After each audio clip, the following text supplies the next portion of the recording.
Hello जी, जय श्री कृष्णा। जय श्री कृष्णा। आ गए हैं हम आज फिर। पिछला सेशन हुआ था हमारा।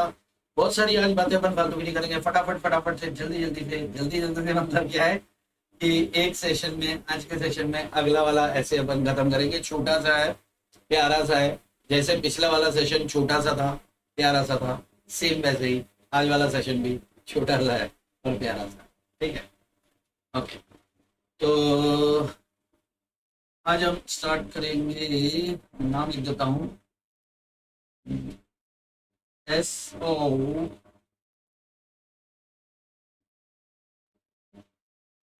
SA 260। प्रीवियस हमने 265 डिस्कस किया था, communicating deficiency in internal control with management and TCWG। आज सिर्फ अपन पढ़ेंगे कम्युनिकेशन विद TCWG। आज मैनेजमेंट का कोई रोल नहीं है भाई साहब। Communication with TCWG। तैयार हो जी प्रॉपर टाइम पास के लिए? करें फिर शुरू। चलो, कम्युनिकेशन विद TCWG, दोस्त चार्ज विद गवर्नेंस के साथ कम्युनिकेशन की बात कर रहा है। ये SA सिर्फ आपको ये समझाना चाह रहा है कि भाई साहब, अच्छा यहाँ पे अगर ये ऐसा हुआ वैसा हुआ तो क्या होगा क्या नहीं होगा, कोई लेना देना नहीं है। यहाँ पे सिर्फ आपको इतना सा समझाया जा रहा है कि भाई तुम ऑडिट करने जा रहे हो, तो ऑडिट करने जा रहे हो तो भाई साहब आपका जो सामना होने वाला है किससे होने वाला है? मैनेजमेंट से होने वाला है। अगर मैनेजमेंट आपकी बात नहीं सुनता है या फिर किसी तरीके से, एक सेकंड पर्दा हिल रहा है, ओके, अगर मैनेजमेंट आपकी बात किसी तरीके से नहीं सुनता है तो यार उसकी शिकायत कहीं तो करेंगे अपन। और किससे करेंगे? दोस्त चार्ज विद गवर्नेंस। ये क्या होता है साहब? ये टॉप लेवल मैनेजमेंट में होता है। मालिक कह लो इनको इनडायरेक्टली, या मालिक का राइट हैंड कह लो इनको। TCWG मतलब बड़े लोग हो गए। तो बड़े लोगों को हमने कल भी बात किया था 265 के अंदर कि बड़े लोगों को सिर्फ सिग्निफिकेंट मैटर्स ही बताते हैं। और यहां पर भी यही बात बोली है कि भाई साहब जब भी आप ऑडिट पे जाते हैं तो आपको you have to communicate. This is responsibility of auditor to communication with those charge with governance. अब इससे क्या क्या बातें करेगा यार? बहुत सारी बातें करेगा, बट एक बात का ध्यान रख ले कि ये कम्युनिकेशन टू वे कम्युनिकेशन होना चाहिए। वन वे कम्युनिकेशन से बात नहीं बनती है। ओके, अच्छा अब दूसरी बात आती है। दूसरी बात क्या आती है जी? देखो मैं आपको सीधी सीधी बात बताऊं। ये ऐसे क्या कह रहा है कि भैया यहाँ पर ऑडिटर का रेस्पॉन्सिबिलिटी है। क्या रेस्पॉन्सिबिलिटी है? कि भैया TCWG के साथ क्या करे? कम्युनिकेशन करे।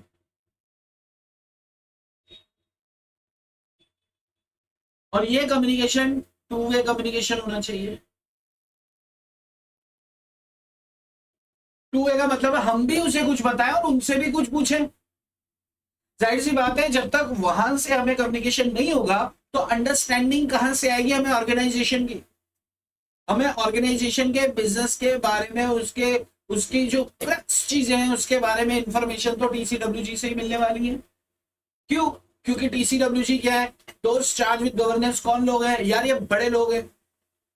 अगर पार्टनरशिप फॉर्म है तो जो आपके एक्टिव पार्टनर्स होते हैं वो TCWG का हिस्सा है। मैनेजमेंट चाहे कोई भी संभाल रहा हो, लेकिन एक्टिव पार्टनर क्या कहलाएगा? TCWG। अगर कोई ट्रस्ट है तो ट्रस्टीज TCWG हो जाता है, मैनेजमेंट चाहे कोई और संभाल रहा हो। अगर कॉर्पोरेट है, कंपनी है, प्राइवेट कंपनी, पब्लिक कंपनी, तो उस सूरत में बोर्ड ऑफ डायरेक्टर्स में भी कोई दो डायरेक्टर, तीन डायरेक्टर, ऐसे एग्जीक्यूटिव डायरेक्टर्स होते हैं जिन्हें TCWG बना दिया जाता है। जो मेन बंदे होते हैं जिनकी मर्जी के बगैर पत्ता नहीं हिलता ऑर्गेनाइजेशन में, और जिनका डंडा चलता है मैनेजमेंट के ऊपर। उनके हाथ में strict hiring and firing policy होती है कि यार जिसको मर्जी उठा के बाहर फेंक दिया, अगर चोटता है तो मालिक है यार इनडायरेक्टली। आप इनडायरेक्टली, डायरेक्टली कभी भी इसको, मैं आपको बता दूं, देखो TCWG के पास मेजर तौर पे दो खास बातें होती हैं। पहली क्या भाई साहब? इनके पास होता है स्ट्रैटेजिक डायरेक्शंस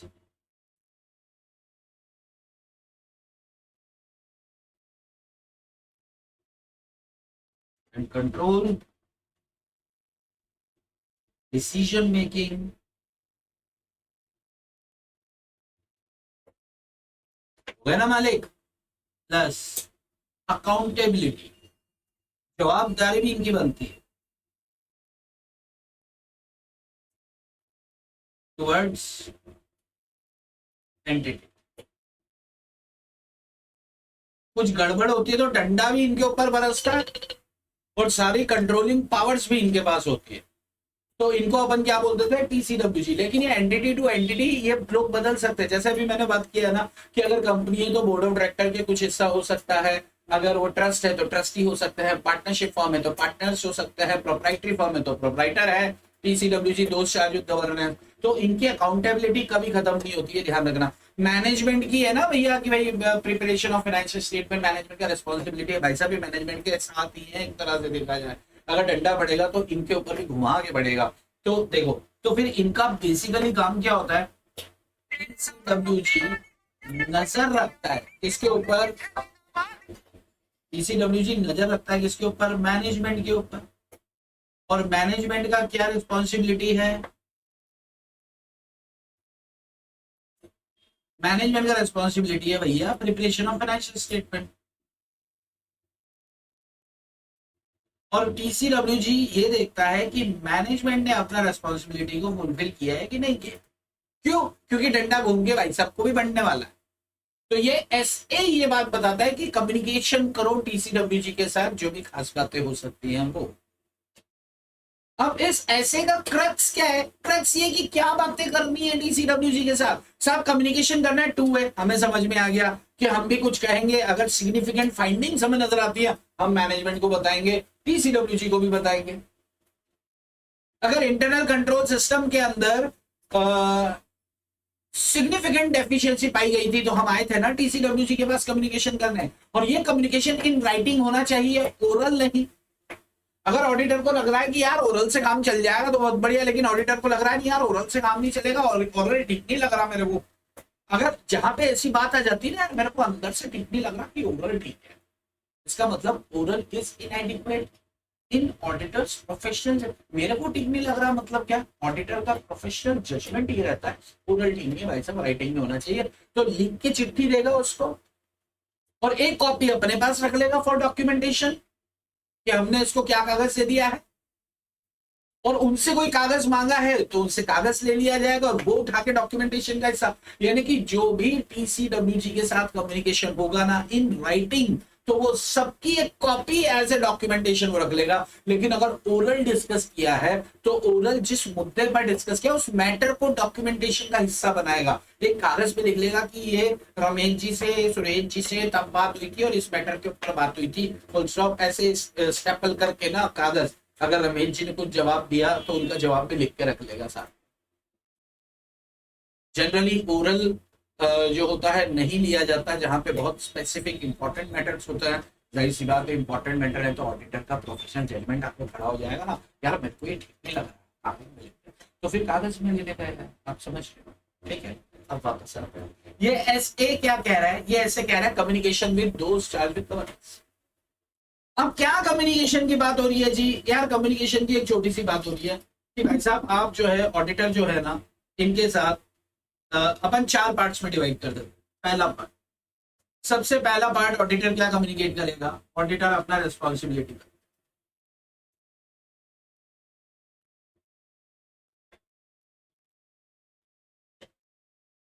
सबसे पहला पार्ट ऑडिटर क्या बताएगा, अपनी रिस्पॉन्सिबिलिटी। और अपनी रिस्पॉन्सिबिलिटी याद है आपको, अपना पर्पस क्या था कि भाई साहब हमारा काम है फाइनेंशियल स्टेटमेंट पर अपनी ओपिनियन फॉर्म करना।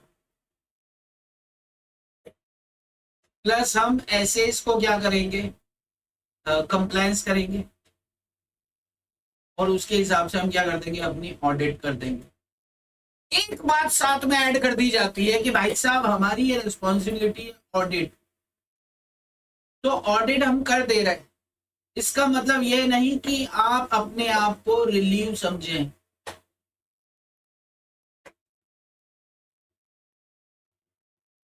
ऑडिट हो गया, इसका मतलब ये नहीं है कि मैनेजमेंट या डीसीडब्ल्यूजी अपनी रिस्पॉन्सिबिलिटी से रिलीव हो गए, नहीं, तुम्हारा रेस्पॉन्सिबिलिटी है preparation of financial statement according to financial reporting framework. तो आपका काम है जो आपको करना ही है, हमारा काम ये है। पहली बात जो किसके अंदर लिख के दी जाती है, कम्युनिकेशन, कम्युनिकेशन SA-260 कह रहा है कि पहली चीज जो कम्युनिकेट आपने करनी है वो ये करनी कि हमारा रिस्पॉन्सिबिलिटी क्या है, हमारा रिस्पॉन्सिबिलिटी है जी आपके फाइनेंशियल स्टेटमेंट्स की ऑडिट करके उसके ऊपर अपनी ओपिनियन फॉर्म करके ओपिनियन को एक्सप्रेस कर देना, ये हमारा रिस्पॉन्सिबिलिटी है। अब बात आती है आपकी, भाई साहब, अच्छा एसेस वगैरह सारा हम पालन करके ऑडिट करेंगे। अब बात आती है आपकी कि हमने क्योंकि ऑडिट कर दी है, इसका मतलब ये नहीं है कि आपकी रिस्पॉन्सिबिलिटी खत्म हो जाती है, आप अपनी रिस्पॉन्सिबिलिटी से छूट जाते हैं। सर आपकी जो रिस्पॉन्सिबिलिटी है आपको निभानी है, हमारी हम निभा रहे हैं। तो ये चीज का ध्यान रखना ट्रू फॉल्स बात नहीं है, ऑब्जेक्टिव का हिस्सा बन सकता है। पहला 4 कम्युनिकेशन करेंगे, ऐसे खत्म, 3 बाकी है भाई, लॉटरी है, लॉटरी, लिटरली लॉटरी है यार, इतना छोटा सा ऐसे। दूसरी बात देखो, दूसरी बात क्या कम्युनिकेट करनी है वो, दूसरी बात है जी अपना स्कोप बताओ ऑडिटर। तो ऑडिटर अपना स्कोप बता देगा भैया कि हम जो significant risk of material misstatement है इसको हम कैसे एड्रेस करें, how we address significant risk of misstatement, material misstatement. दूसरी बात स्कोप के अंदर वो बता देता है जी ऑडिटर। मटीरियलिटी हम देखेंगे तो किस आधार पर देखने वाले हैं, क्या इंटरनल कंट्रोल सिस्टम के ऊपर हम लोग कोई चेकिंग करने वाले हैं। याद करो पिछले 265 में हमने क्या पढ़ा था, हमने ये पढ़ा था कि भाई साहब इंटरनल कंट्रोल सिस्टम की जांच करना हमारा कोई रेस्पॉन्सिबिलिटी नहीं है, लेकिन फाइनेंशियल रिपोर्टिंग प्रोसेस के दौरान जो जो चीजें हमारे सामने आती हैं कंट्रोल से संबंधित उनकी जांच हम करते हैं और उसमें कोई डेफिशिएंसी आती है, सिग्निफिकेंट होती है तो हम पीसीडब्ल्यूजी को बताते हैं। और चौथी बात, क्या हम इंटरनल ऑडिटर के वर्क पर रिलाय करने वाले हैं, अगर हाँ तो कितना एक्सटेंट, और हम अपनी प्रोसीजर कितने लगाते हैं। यानी कि सेकंड चीज, पहले हमने अपना रिस्पॉन्सिबिलिटी बताया, फिर हमने उसको अपना स्कोप बता दिया, उसके बाद हम आए तीसरी बात पे। तीसरी बात हमने उसको बोला कि भैया जी देखो सिग्निफिकेंट फाइंडिंग्स है। अब हमने क्या किया, जांच चालू की,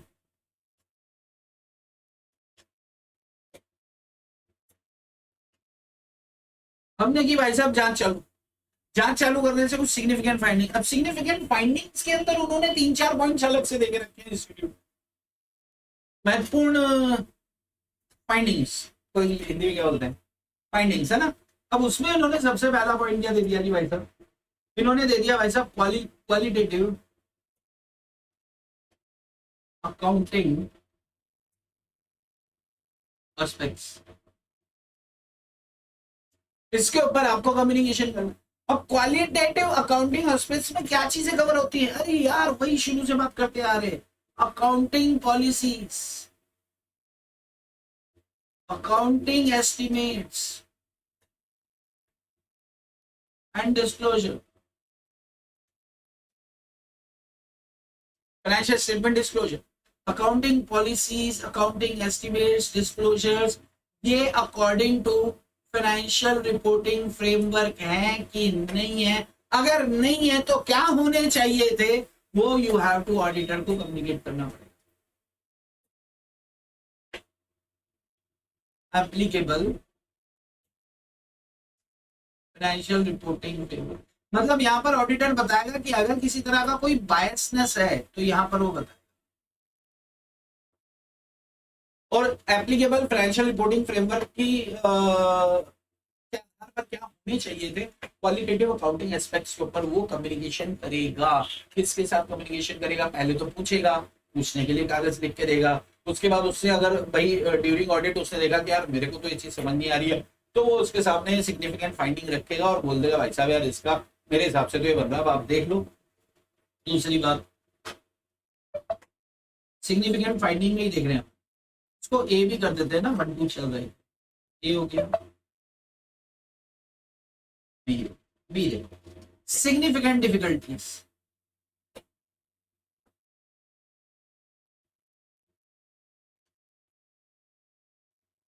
सिग्निफिकेंट डिफिकल्टीज क्या है यार? महत्वपूर्ण परेशानियां आ रही हैं। मैं ऑडिट करने गया, मैनेजमेंट से मैंने कोई पर्टिकुलर इंफॉर्मेशन मांगी, मैनेजमेंट ने बोला नहीं है, अनअवेलेबल इंफॉर्मेशन। मैंने बोला यार ऐसा क्या करते हो यार, यार सूचना है तो दे दो। अच्छा तुम इंफॉर्मेशन नहीं दे रहे ना, तो मैं एक काम करता हूँ कि मैं थर्ड पार्टी से इंफॉर्मेशन ले लेता हूँ, एक्सटर्नल कंफर्मेशन ले लेता हूँ, ऐसे 505। उन्होंने बोला नहीं, रेस्ट्रिक्शन लगा दिया उन्होंने, थर्ड पार्टी से नहीं मांग सकते आप। और हम मांगने चले गए तो थर्ड पार्टी को मना कर दिया। हमने बोला ठीक है हम आपकी ब्रांच पे, नहीं आप ब्रांच पे कदम नहीं रख सकते। फिजिकल वेरिफिकेशन क्यों करोगे, हमने कर लिया। अरे यार फिर करे क्या यार, हम तुम कुछ करने ही नहीं दे रहे यार, हमको तो जिंदगी में मजा ही नहीं आ रहा। तो अगर इस तरीके का कुछ हो रहा है, हम बोले कागज दो, कागज तो बोलते देते हैं। सुबह से शाम हो गई, शाम से रात हो गई, रात से अगला दिन आ गया, कागज ही नहीं दे रहे, सिग्निफिकेंट नहीं ले। हम क्या पागल है क्या, हमारा टाइम क्या फालतू है क्या? ऐसा ऑडिटर बता रहा है, सिग्निफिकेंट डिफिकल्टीज में बता रहा है, और बता रहा है अननेसेसरी, अननेसेसरी ब्रीफ, जल्दबाजी मचा रहे हैं। तो कागज देते नहीं है, कहते हैं भैया मैं रिपोर्ट बना के फटाफट दो, हमें ये करना है। अरे यार तुम्हें जो करना है ठीक है, जब तक मुझे कागज नहीं मिलेंगे मेरा साइन नहीं चलेगा यार। पहले कागज दो उसके बाद बात करेंगे, बड़ी अच्छी बात है। और आखिरी बात एक और टिक रखी है इसमें, हाँ अनविलिंगनेस। याद करो अपन ने SA 570 पढ़ा, अनविलिंगनेस ऑफ असेसमेंट ऑफ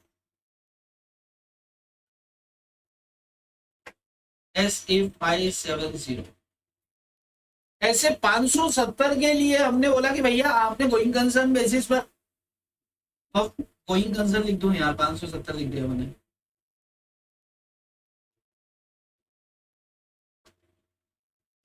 भाई हमने एक चिट्ठी लिख के बोला कि भाई साहब ये क्या हो रहा है, आप गोइंग कंसर्न के आधार पर फाइनेंशियल स्टेटमेंट बना रहे हो, हमें तो नहीं लग रहा है यार।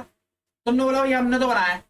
अच्छा ठीक है, आपने असेसमेंट किया कि नहीं करा, तो भाई साहब कर तो लो जिस आधार पे। नहीं कर रहे, नहीं कर रहे तो स्टार्ट विद गवर्नेंस के पास पहुंच जाएंगे भैया, ये सीन है। तो ये सिग्निफिकेंट डिफिकल्टीज हमारे सामने आ रही है, इसके कुछ एग्जांपल है। अनअवेलेबल इंफॉर्मेशन, इंफॉर्मेशन नहीं है, रिस्ट्रिक्शन लगाए जा रहे हैं। रिस्ट्रिक्शन में अपन एग्जांपल लिया, डिजिटल वेरिफिकेशन नहीं करने दे रहे हैं, एक्सटर्नल कंफर्मेशन नहीं लेने दे रहे हैं, और क्या अपन ने बात किया, कंपोनेंट ब्रांच का विजिट नहीं करने दे रहे हैं। तो जब ये सारी कहानियां हो रही हैं तो यार बताओ काम करेंगे तो करेंगे कैसे? These are significant different. ये हो गया सिग्निफिकेंट फाइंडिंग के दूसरे पॉइंट। सिग्निफिकेंट फाइंडिंग का तीसरा point, content and form of audit report. यहां पर ऑडिटर सिर्फ इतनी सी बात बोलेगा TCWG को कि TCWG देखो ये सब सिग्निफिकेंट फाइंडिंग थी हमारी, उस आधार पर हम गंदी बात करने जा रहे हैं। यानी कि हम क्या लगाने वाले हैं आपके ऊपर, क्वालिफिकेशन लगाने जा रहे हैं, क्वालिफाइड ओपिनियन देंगे यार, हम कमेंट मार के आएंगे। न सिर्फ इतना ही, हम EOM एम्फेसिस ऑन मैटर्स और अदर मैटर्स पैराग्राफ के अंदर भी गंदी बात करके आएंगे। स्पेसिफिकली ध्यान आकृष्ट होता है EOM OM को देखकर, यार कुछ तो बात होगी। तो अगर कुछ ऐसा है, अगर कुछ ऐसा है तो अपन एज एन ऑडिटर हमें TCWG को बताना पड़ेगा। कई बार उसे खबर भी नहीं होती है कि कितना ज्यादा राड़ा मचा हुआ है, तो ये राड़ा उसके सामने क्लियर होगा तो राड़ा जो होगा एकदम बढ़िया हो जाएगा, हो सकता है। अगर वो भी चोटता ही है तो फिर उसका कोई इलाज। एंड नंबर 4, अदर मैटर्स कर दो, और कोई भी ऐसा मैटर जो सिग्निफिकेंट लगता है ऑडिटर को उसके प्रोफेशनल जजमेंट के हिसाब से, तो फिर उसके अंदर शामिल हो जाता है। तो ये A B C और 4, A B C और D, ये क्या आ गए आपके सिग्निफिकेंट फाइंडिंग। बेटा एग्जाम में अलग से पूछा जाता है,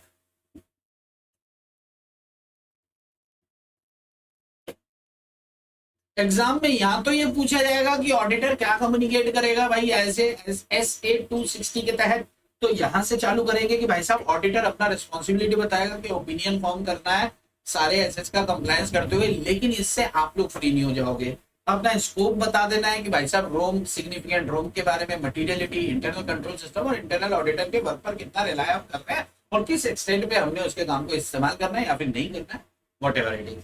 उसके बाद आता है सिग्निफिकेंट फाइंडिंग। ये अपने आप में भी 4 नंबर का एक शॉर्ट नोट होता है, तो उसमें बताएंगे भाई साहब इसमें 3-4 बातें हैं। पहली बात, क्वालिटेटिव अकाउंटिंग एस्पेक्ट्स के ऊपर ऑडिटर कम्युनिकेशन करेगा। क्वालिटेटिव अकाउंटिंग एस्पेक्ट्स में क्या शामिल होता है जी? इसमें शामिल होता है accounting policies, accounting estimates and financial statement disclosures. यहाँ पे देखा जाएगा कोई बायसनेस तो नहीं है, फाइनेंशियल रिपोर्टिंग फ्रेमवर्क के आधार पर है, अगर नहीं है तो एप्लीकेबल फाइनेंशियल रिपोर्टिंग फ्रेमवर्क के आधार पर क्या होना चाहिए था वो ऑडिटर अपना सजेशन यहाँ पे देखेगा। दूसरी बात, सिग्निफिकेंट डिफिकल्टीज, भाई साहब यहाँ पे तंग किया जा रहा है, ये तंग करने में अनअवेलेबल इंफॉर्मेशन है, रिस्ट्रिक्शन है, सिग्निफिकेंट जानबूझ के देरी कर रहे हैं, जल्दबाजी मचा रहे हैं और कोई पर्सन का कोई असेसमेंट करके नहीं दे रहे। रिपोर्ट में अगर ऑडिटर कोई गंद फैलाने वाला है तो उस गंद के बारे में बताना पड़ेगा। अदर मैटर, इसके अलावा कोई भी मैटर जो सिग्निफिकेंट लगता है ऑडिटर का प्रोफेशनल जजमेंट है तो फिर वो उसके अंदर शामिल कर देगा। और सब आखिरी और अहम बात, कितना हो गया? ये 3 हो गया ना।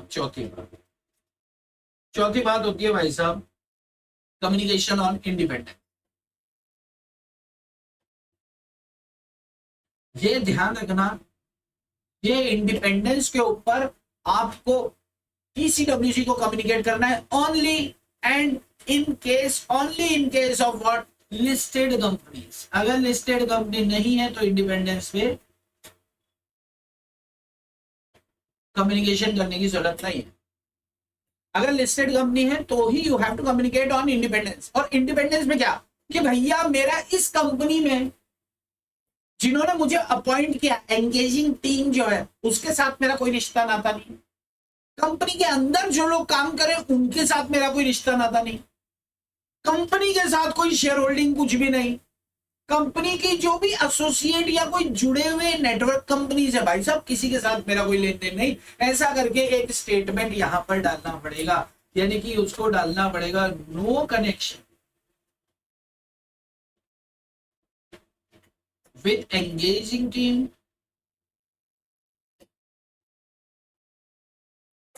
or others or entity or networking। इस नेटवर्क में किसी के साथ मेरा कोई लेना देना नहीं है। अगर है तो ये बताना पड़ेगा कि रिश्ता क्या है। इफ रिलेशन है तो बताना पड़ेगा, अगर रिलेशन है तो बताना पड़ेगा रिलेशनशिप क्या है और किसके साथ, क्लैरिटी देनी पड़ेगी। अगर ऑडिटर को ऐसा लगता है कि नहीं यार मेरा उसके साथ रिश्ता तो है, मैं बता तो देता हूँ, उसका प्रोफेशनल जजमेंट कह रहा है कि यार इससे इंडिपेंडेंस हिल तो सकती है, तो मैं बता देता हूँ कि भाई साहब मेरा आपकी वो एक्स कंपनी है ना, आपकी सब्सिडी, उसके उस वहां पे जो मैनेजमेंट में है ना वो मेरी बीवी है, हाँ घराड़ी है मेरी, तो रिश्ता बताना पड़ेगा एक बात। अच्छा अब दूसरी बात, वो तुम्हारी बीवी निकल गई, अब आपने क्या प्रयास किए? सेफ्टी मेजर्स, ताकि ये इंडिपेंडेंस को या तो एलिमिनेट किया जा सके या इसको, इसके असर को, इफेक्ट को रिड्यूस किया जाए। सर तलाक ले लिया, मेरी बीवी थी ना, जैसे ही मैं आपके पास आया सर मैं वर्कोहॉलिक बंदा हूँ सर, मैं काम करना है पसंद करता हूँ, बीवी तो क्या सर आज दिक्कत दूसरी ले आएंगे, लेकिन आप जैसी कंपनी सर कहाँ मिलेगी सर, सर सर सर मैंने तलाक दे दिया सर, तो मैंने सेफ्टी मेजर क्या आपने? सर मैंने तलाक दे दिया, इंडिपेंडेंस पूरी जहां पे था ना, मैं जो फैक्टर था वो फैक्टर ही एलिमिनेट कर दिया भाई साहब, मैंने कोई चिंता नहीं, अब इंडिपेंडेंट है। या फिर मैंने अपनी बीवी को बोल दिया कि जब तक मैं ऑडिट पे हूं तुम छुट्टी ले लो। सर मैंने कोशिश की है कि उसका प्रभाव ना रहे, मैंने इफेक्ट को रिड्यूस करने की कोशिश की है। सर मैंने शेयर्स खरीद रखे थे, सर मैंने शेयर्स सारे सेल आउट कर दिए, कोशिश कर रहा हूँ एलिमिनेट करने की। एलिमिनेट होता है बहुत अच्छी बात है, नहीं होता है सर रिड्यूस हो जाए उसका इफेक्ट। तो इंडिपेंडेंस के ऊपर अगर किसी तरह का क्वेश्चन है, पहली बात तो ये कि साहब नो कनेक्शन और यस कनेक्शन, दो बातें हो। नो कनेक्शन तो पिक्चर खत्म, लेकिन यस कनेक्शन तो what connection, you have to tell us. PCWG को बताओ क्या कनेक्शन है, क्या रिलेशनशिप है। न सिर्फ इतना, फीस का ब्रेकअप भी बताना पड़ता है। लो लिख देते हैं, फीस का ब्रेकअप भी बताना पड़ता है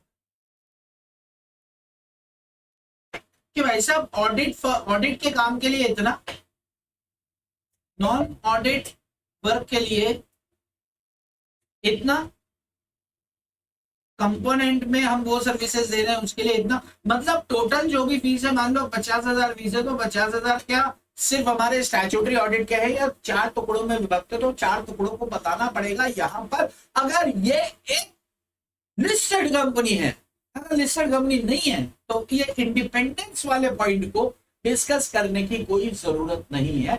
ये 4 बातें आपको कम्युनिकेट करनी पड़ती है दोस्त शागिर्द गवर्नेंस के साथ। अगर इतना समझ में आता है तो कहानी ऐसे खत्म हो गया। बताओ, अभी ऐसे है कि एक छोटा सा पैराग्राफ है, बस एक पैराग्राफ है बस एक्चुअली, जो पढ़ के खत्म कर दिया मन। हाँ, अगर आप लोग ये जो मैंने ये बना लेना आप ना, ये काम आपकी चीजें पाऊंगी ना। मैं आपको इसको फुल स्क्रीन पे दे रहा हूँ, फटाफट शटाशट से। जिन्होंने नहीं बनाया है यहाँ से स्टार्ट करो। ये लो, ऐसे 260 यहाँ से 1 2 3 आगे, 1 2 3 आगे, 1 2 3 आगे। सिग्निफिकेंट फाइंडिंग 4 नंबर का अलग से क्वेश्चन है भाई साहब, आगे। Significant difficulties, very good. अब ले लेते हैं सिर्फ इंडिपेंडेंस को।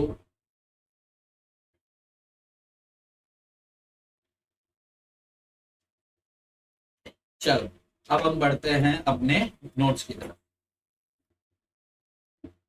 चलो कहाँ गया यार, तो मैं इधर आता हूँ आपके सामने। ये लिख चुके हैं आप ना, ये रहा, ये रहा, ये रहा, ये रहा। तो एक बार पढ़ के खत्म कर देते हैं। SA 260। चलो बस, चलो बस कमर कस लो फटाफट। मैक्सिमम 20 मिनट, ये मान के चलो 45 से 50 मिनट के अंदर ऐसे खत्म हो जाएगा और जिंदगी का आने वाला है। और इसमें एक ही क्वेश्चन बनता है सिग्निफिकेंट फाइंडिंग के ऊपर बस। और ये चीज का ध्यान रखना, उस बिल्कुल ध्यान रखना। इंडिपेंडेंस वाली बात होगी ना, लिस्टेड कंपनी के लिए होगी। और 2 बातें होगी यार, लिस्टेड इंडिपेंडेंस, या तो बिल्कुल इंडिपेंडेंट हूं या फिर नहीं हूं। अगर नहीं हूं तो क्या रिश्ता है, ब्रेकअप ऑफ फीस क्या है, रिश्ता बताओ, कनेक्शन बताओ।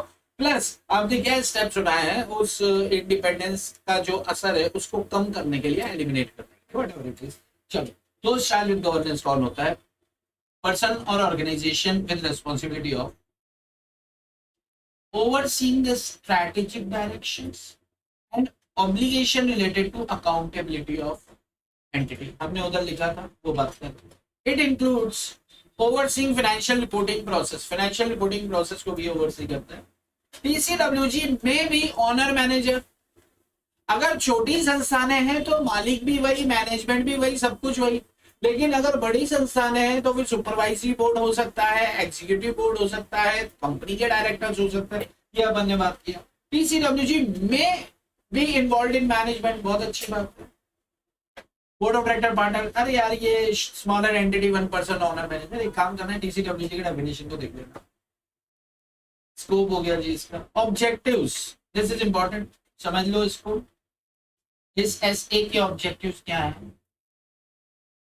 क्या ये पूछा जाता है एग्जाम में? नहीं, लेकिन लैंग्वेज का हिस्सा होता है। इस ऐसे के ऑब्जेक्टिव है number 1 to communicate clearly with TCWG. Those charge with governance को क्लियरली कम्युनिकेट कर देना। नंबर 1 ऑडिटर का रिस्पॉन्सिबिलिटी।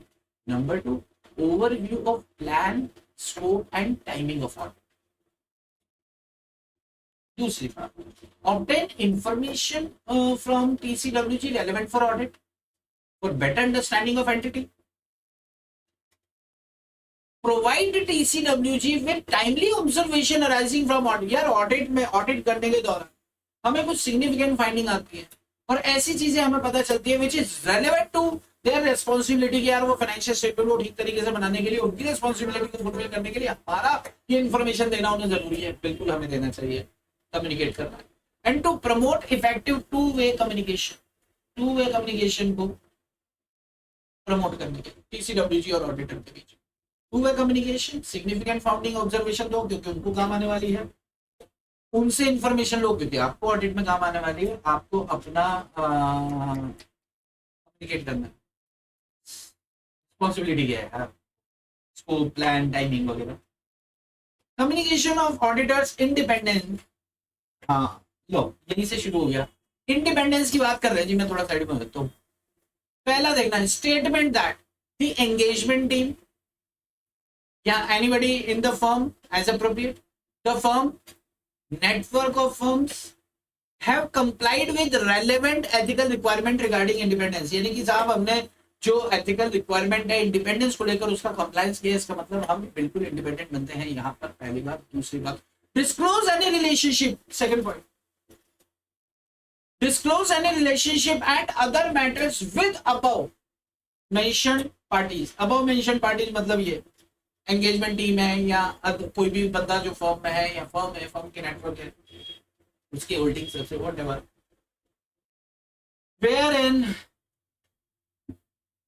ऑडिटर के प्रोफेशनल जजमेंट में रीजनेबल, भाई आपको बताना पड़ेगा रिलेशनशिप, पहली बात। दूसरी बात, इसमें आपको बताना पड़ेगा टोटल फी जो चार्ज की गई है उसका breakup, audit non audit services के लिए कितना क्या है, ठीक है, नेटवर्क फर्म्स को क्या सर्विसेज दे रहे हो और ऑडिटी को क्या सर्विसेज दे रहे हो, कंपोनेंट्स ब्रांच का कोई काम कर रहे हो, यानी कि आपको उसका प्रॉपर ब्रेकअप बताना होगा यहाँ पर, बात समझ में आती है। इसके बाद तीसरी बात, रिलेटेड सेफगार्ड्स, क्या आपने कोई कदम उठाया, related safeguard that have been applied to eliminate the identified threats to independence और reduce them to acceptable level, होता ना इतना तो चलता है, उस लेवल तक आप लेकर आओ, either eliminate the threats to independence और रिड्यूस टू एक्सेप्टेबल। लैंग्वेज में लिखने को दे दूंगा आपको, this is what all about of what independence. अब आती है बात कम्युनिकेशन प्रोसेस, यार बड़ी आसान सी फुद्दूली बात है, देखना आप। कम्युनिकेशन इन राइटिंग, लिखित में होना चाहिए। ऑडिटर का प्रोफेशनल जजमेंट होता है कि भाई साहब यार ओरल मजा नहीं आ रहा, मजा नहीं आ रहा, कोई बात नहीं, इनएडिक्वेट है, नॉट बी एडिक्वेट, तो कोई बात नहीं, रिटर्न ले लो। कम्युनिकेशन टू वे होना चाहिए, not included all the matter, दुनिया भर की बकवास देने की जरूरत नहीं, सिर्फ सिग्निफिकेंट मैटर और 260 ऐसे के अंदर जो मैटर्स स्पेसिफाई किया, अभी बात करेंगे कौन से मैटर्स हैं to be included in communication with TCWG, वो चीज अपन को दे देंगे। गर्मी बहुत है भैया, पसीना आ रहा दिख रहा होगा ना। नेक्स्ट है जी कम्युनिकेशन रिगार्डिंग इंडिपेंडेंस, ये सिर्फ लिस्टेड कंपनी के केस में है। Communication should be on timely basis, बड़ी अच्छी बात है, कोई नई बात नहीं कर दी भाई साहब आपने, तो ये कम्युनिकेशन को लेकर कुछ बातें हैं आपकी। आगे आओ, if the communication is not adequate, मतलब टू वे नहीं है, वन वे है, तो ऑडिटर क्या करेगा, this is important case law के हिसाब से। हमने मैनेजमेंट से टीसीडब्ल्यूजी को कोई इशू के बारे में चर्चा की, उनका कोई जवाब नहीं, फिर इशू के बारे में चर्चा की, कोई जवाब ही नहीं आ रहा, ये भी तो मिलेगा नहीं।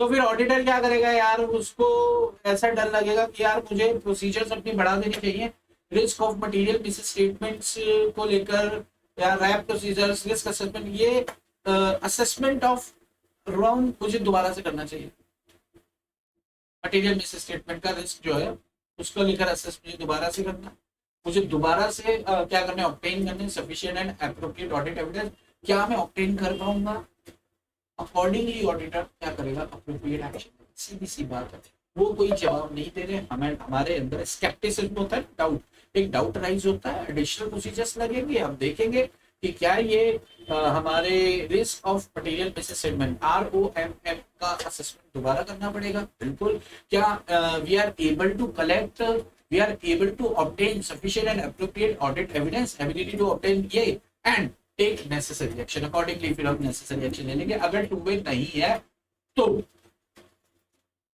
डॉक्यूमेंटेशन बड़ा आसान है, ओरल कम्युनिकेशन हुआ है तो उसे भी डॉक्यूमेंटेशन का हिस्सा बनाओ, when and to whom they were communicated. Ramesh भाई से बात किया तो रमेश भाई से कब बात किया, 26 तारीख को बात किया, किस मैटर पे बात किया, उन सारी चीजों का डॉक्यूमेंटेशन अपनी फाइल में रखो, कल को काम आएगा भविष्य में।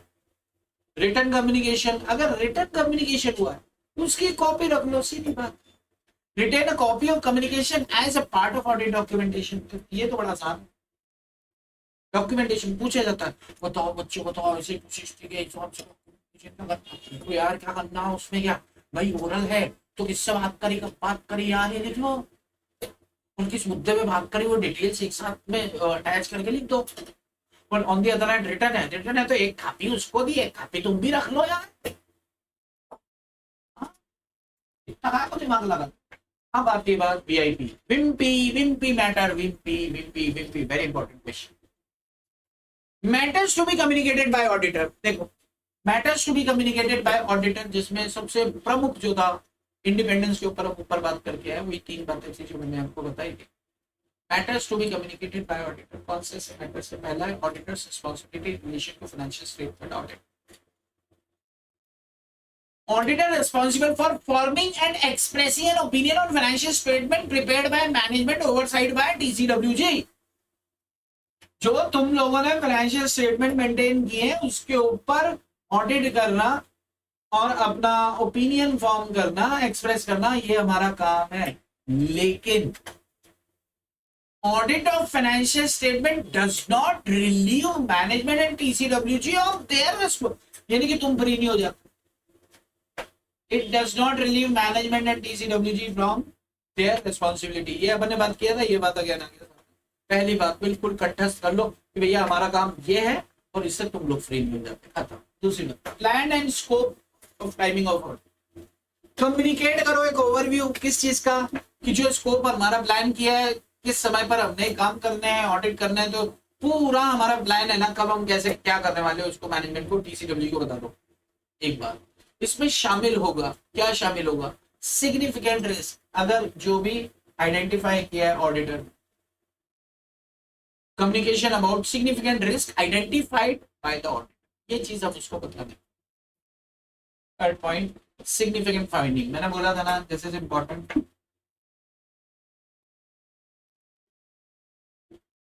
4 मार्क्स, या तो ये पूछा जाएगा बताओ बच्चों बताओ क्या क्या कम्युनिकेशन करना है, तो सब लिखना है, लेकिन नहीं पूछा जाता है पूरा का पूरा, इसलिए टू द पॉइंट पूछते 4 नंबर देके आपको फ्री करती है। तो यहाँ से क्वेश्चन पूछा जाएगा सिग्निफिकेंट कम्युनिकेशन SA 260 के तहत सिग्निफिकेंट फाइंडिंग को बताओ, या फिर एक केस बना देंगे, कैसा केस होगा जब केस डिस्कस करेंगे तो आपको बता दिया जाएगा। ठीक है, देखो first significant qualitative aspects accounting practices, accounting policy, accounting estimate and financial statement disclosure. Communicate करना है एक्सेप्टेबल एस्पेक्ट्स, एक्सेप्टेबल एस्पेक्ट्स क्या है भैया, under applicable financial reporting framework. Communicate करना है कि क्या एक्सेप्ट किया जा सकता है under applicable financial reporting framework. अगर उनकी गलत है तो उनसे सही करा दो, करते हैं तो अच्छी बात, नहीं करते हैं तो हम लोग तो तैयार बैठे रहते हैं कि चलो जी कुछ तोहफा नहीं करते हैं, गंदी बात करते हैं। B point significant difficulties if any encounter during the audit, audit के दौरान हमें कुछ डिफिकल्टीज आई, वो डिफिकल्टीज हमने डिटेल में उधर 4-5 अलग से पॉइंट देख दिए थे कि यार ये भी गड़बड़, ये भी गड़बड़, ये भी दिक्कत, कागज मांग रहे दे नहीं रहे, रिस्ट्रिक्शन, वो सारी बातें कट कॉपी पेस्ट अगर आप चाहें तो अलग से लिख दे सकते हैं साथ में। Circumstances that affect the form and content, अरे यार अगर आप क्या कर रहे हो ऑडिट रिपोर्ट में क्वालिफिकेशन EOM OM पर पैरा अगर आप किसी तरह का लगा रहे हो तो TCWG को कम्युनिकेट होना जरूर। चौथी बात अनलेस ऑल TCWG, हाँ दिस इज इंपॉर्टेंट। देखो क्या होता है, कोई मैनेजमेंट की गड़बड़ हुई, हमने मैनेजमेंट से शिकायत, हमने क्या किया उसकी शिकायत जो है ऊपर कर दी, या कोई मैटर सिग्निफिकेंट मैटर था मैनेजमेंट से भी डिस्कस किया हमने और TCWG से भी कर रहे हैं, मैनेजमेंट ने रिस्ट्रिक्शन लगाया तो उसकी शिकायत हम TCWG से करते हैं, मैनेजमेंट से रिटर्न रिप्रेजेंटेशन मांग रहे हैं। तो अब आप सोचो कि अगर मैनेजमेंट और TCWG एक ही होंगे तो पॉइंट नंबर D डिलीट हो जाएगा। अगर मैनेजमेंट और TCWG एक ही हैं, मतलब वो छोटी ऑर्गेनाइजेशन है, ऑनर मैनेजर है, तो वही रिस्ट्रिक्शन लगा रहा है, तो किससे शिकायत करोगे बे? सीधा रिपोर्टिंग की तरफ भागोगे ना। आपने कोई मैटर मैनेजमेंट के साथ डील कर लिया, डिस्कस कर लिया बहुत अच्छे से, रिटर्न रिप्रेजेंटेशन मैनेजमेंट से ले लिया, अब आप कह रहे हो टीसीडब्ल्यू के जी के पास जाऊंगा। अब टीसीडब्ल्यू जी वही है। तो जहां पर टीसीडब्ल्यू जी मैनेजमेंट में इन्वॉल्व नहीं है, unless all TCWG are involve in management, significant matter discuss slash subject to correspondence with management, तो मैनेजमेंट के साथ जो भी पत्राचार हुआ है, कागजी कार्रवाई, चिट्ठियां मेल वेल भेजे गए एक दूसरे को, तो वो उठा के टीसीडब्ल्यू जी को दो। लेकिन अगर टीसीडब्ल्यू जी मैनेजमेंट का हिस्सा था तो जाहिर सी बात है उसके पास पहले से होगा यार, ये बात कह रहा है। और एंड प्लस रिटर्न रिप्रेजेंटेशन जो ऑडिटर ने रिक्वेस्ट किए हैं, कि अगर वो मैनेजमेंट में इन्वॉल्व नहीं है तो, and any other significant matter arising during audit, audit के दौरान अगर कोई और सिग्निफिकेंट मैटर नजर आता है ऑडिटर को, तो क्या करेगा, कम्युनिकेट कर देगा। ये ऑडिटर के प्रोफेशनल जजमेंट पे डिपेंड करता है कि रेलेवेंट है कि नहीं है, और उसके अकॉर्डिंगली ऑडिटर क्या करेगा, कम्युनिकेशन कर देगा। ये 4-5 बातें हैं जो सिग्निफिकेंट फाइंडिंग में आता है। और आपका सबसे फेवरेट शब्द आता है, बताओ, छोटा सा ऐसे है, ऐसे क्या कह रहा है, 260, ऐसे 260 क्या कह रहा है, ऐसे 260 से इतनी सी बात कह रहा है कि भैया इसका ऑब्जेक्टिव आप पढ़ लो। ऐसे 260 एक छोटी सी बात कह रहा है कि भैया पीसीडब्ल्यू जी के साथ क्लियरली टाइमली बेसिक्स पे कम्युनिकेट कर लो, टू वे कम्युनिकेशन कर लो, पीसीडब्ल्यू जी से इंफॉर्मेशन ऑब्टेन कर लो, सिग्निफिकेंट फाइंडिंग्स उसको बता दो ताकि वो अपनी रिस्पॉन्सिबिलिटी का निर्वहन कर पाए, अपनी रिस्पॉन्सिबिलिटी बता दो, इतना सा इसका ऑब्जेक्टिव। वही चीजें अपन ने नीचे आते करी। इसमें एक इंपॉर्टेंट चीज आती है कि इंडिपेंडेंस के ऊपर, तो इंडिपेंडेंस में पहला स्टेटमेंट दे देगा कि ये के साथ मेरा कोई लेना देना नहीं है, या फिर अगर कुछ है तो डिस्क्लोज करेगा रिलेशनशिप एंड मैटर्स इन्वॉल्व। तो वो रिलेशनशिप में बताएगा, उसके प्रोफेशनल जजमेंट के हिसाब से मुझे बताना चाहिए कि यार कुछ इंडिपेंडेंस पे फर्क डाल सकती हैं चीजें, तो उसे बताना है। न सिर्फ इतना, उसे फीस का ब्रेकअप भी बताना है कि फीस में किस किस आइटम में क्या क्या है। उसके बाद क्या है, इससे एडिक्वेट सेफगार्ड्स बढ़ते हैं, तो यहाँ जी इससे एडिक्वेट सेफगार्ड बढ़ते हैं to eliminate identified threats to independence और to reduce them at acceptable. ये इंपॉर्टेंट पोर्शन था। दूसरा इंपॉर्टेंट पोर्शन कम्युनिकेशन प्रोसेस रखिएगी। हाँ, ये इंपॉर्टेंट था कि यार अगर टू वे कम्युनिकेशन या इनएडिक्वेट है, कम्युनिकेशन इनएडिक्वेट कब होगा, जब हम कर रहे हैं लेकिन वो जवाब नहीं दे रहा है। इनएडिक्वेट मतलब one way communication, auditor to TCWG हो गया, टीसीडब्ल्यू जी टू ऑडिटर नहीं होगा। तो उस सूरत में क्या होगा यार, ऑडिटर को ऐसा थोड़ी तलवार लेके खड़ा होकर घुसा देगा उसको जाके। ऑडिटर शैल इवैल्यूएट इफेक्ट, उसके इफेक्ट को देखेगा, और auditors assessment of pro, auditor देखेगा इसका क्या असर पड़ रहा है जो मैंने असेस किया है, इसको मटेरियल मिस स्टेटमेंट, और क्या मैं एबल हूँ sufficient and appropriate audit evidence इकट्ठा करने के लिए। हाँ ना, दो जवाब आएंगे, हाँ बड़ी अच्छी बात है, लेकिन ना जवाब आता है तो फिर वो टेक नेसेसरी एक्शंस, उसको जो ठीक लगता है करें। डॉक्यूमेंटेशन ओरल है तो लिख के ले लो किससे क्या कम बात कर ली, और रिटर्न है तो उसकी कॉपी रखो। एंड सबसे इंपॉर्टेंट चीज, matters to be included in या कम्युनिकेटेड बाय ऑडिटर, तो ये मैटर्स है। नंबर 1, रिस्पॉन्सिबिलिटी हमारी, ये रिस्पॉन्सिबिलिटी है, इससे तुम फ्री नहीं हो जाते। स्कोप एंड टाइमिंग के बारे में बताएंगे जब भी, तो significant risk identified during audit by the auditor, ये चीज भी बतानी है। उसके बाद सिग्निफिकेंट फाइंडिंग में पहला पॉइंट आता है क्वालिटेटिव एस्पेक्ट्स ऑफ अकाउंटिंग। तो क्वालिटेटिव अकाउंटिंग एस्पेक्ट्स क्या है, accounting policies, accounting estimates, financial statement में जो डिस्क्लोजर्स हैं वो एक्सेप्टेबल एस्पेक्ट्स होने चाहिए according to financial reporting framework. Second बात, significant difficulties encountered by during audit, ये अपन बात कर चुके हैं। इसके बाद आता है जी आपका रिपोर्ट के अंदर अगर किसी तरह का कुछ आपने गंद फैलाया तो उसके बारे में बता दो। उसके बाद आता है जी अगर मैनेजमेंट और टीसीडब्ल्यू अलग अलग है, तो जो जो सिग्निफिकेंट मैटर है उनके साथ डिस्कस किया मैनेजमेंट के साथ, उनको जिनके साथ जो जो कॉरेस्पॉन्डेंस हुआ सबकी एक कॉपी उठा के टीसीडब्ल्यू को दे दो कि भैया मैनेजमेंट से ये बात चल रही है हमारी, और उनसे ये रिटर्न रिप्रेजेंटेशन हमने डिमांड की। इसके अलावा कोई और भी सिग्निफिकेंट मैटर आता है, भाई साहब आप करो। मुझे नहीं लगता है कि ये टफ है यार, ये 2 बार हो गया यार भाई। अब मैं तीसरी बार आपको दे रहा हूँ, कट शॉर्ट, फोटो खींच लो और लिख लो फटाफट फटाफट, सटा set and it starts from here. Yes baby, take it. Okay. यहाँ तक लिखो। चलो आप पॉज कर चुके हो, मैं आगे बढ़ रहा हूँ। Next, it includes,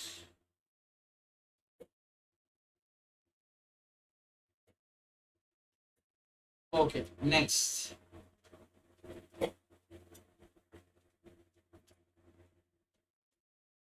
okay okay next, okay next.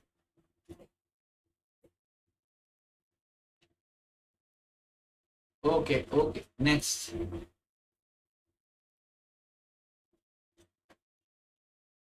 Okay next. Okay okay next.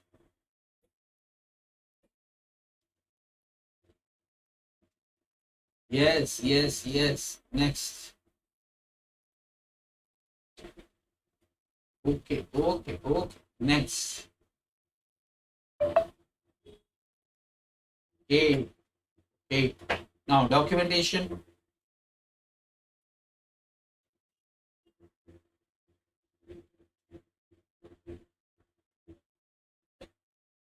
okay next।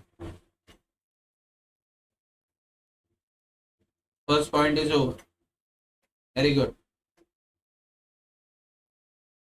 second point is over, very good। number 3 uh-oh a b c c को दोबारा लेते हैं, ये सी आ गया सी।